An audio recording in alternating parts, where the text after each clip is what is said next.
Hi, I'm Janet Hale.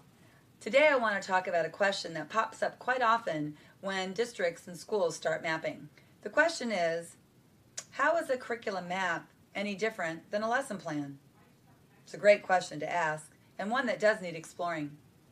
A curriculum map versus a lesson plan starts in first understanding the difference between teaching and learning. Without a doubt, those two go hand in hand. A curriculum map, whether it be an essential map, a consensus map, or even a personal projected diary map, about 90% of what is included in the map is focused on learning. What is it that we want the student to know? What do we want them to be able to do? Why do we want them to know that? When and where will that learning, that knowing and doing take place? And in what course might that learning take place? Versus the teaching of what we have determined the learning to be. When we think about a curriculum map, we have to remember that maps are made up of units of study. In a unit of study, when we think about what is normally in one, we have big ideas, enduring understandings, essential questions, content, skills, all aligned to standards. Those are definitely a part of the learning, what it is we want the students to know and be able to do. We then oftentimes on a map also include what I sort of like to refer to as the hit it out of the ballpark activities or strategies that help the students in their learning. Quick example. If you were looking at a map and on the skills area, it says that the students are going to have to identify layers of the earth using a model. We would expect it to say the word model on the skill level. But what if I choose in my lesson plans to have the students using as a model an apple, where one of my neighbors might be choosing to use a styrofoam ball cut into sections?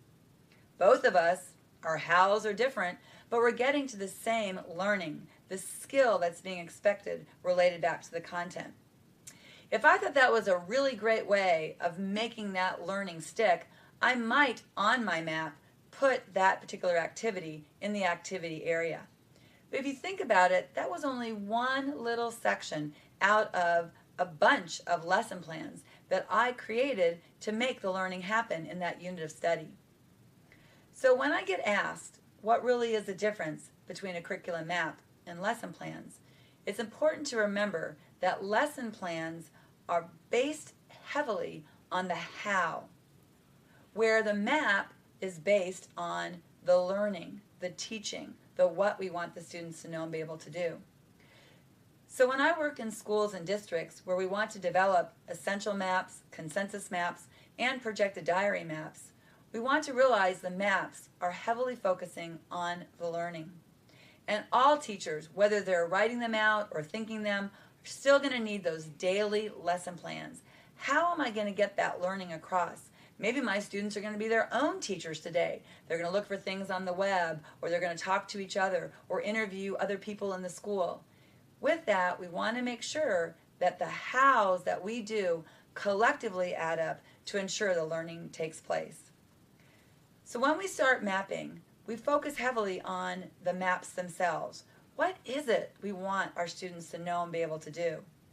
Then, as time goes on, we want to start bringing into our curriculum work the ability to also see our lesson plans that engage our students in that learning. With those two, the teaching and the learning, the curriculum maps and the lesson plans, we have a better understanding of our students as learners. With that, hopefully this will help to clarify the slight difference, if you will, between teaching and learning and how that looks in a map and in lesson plans.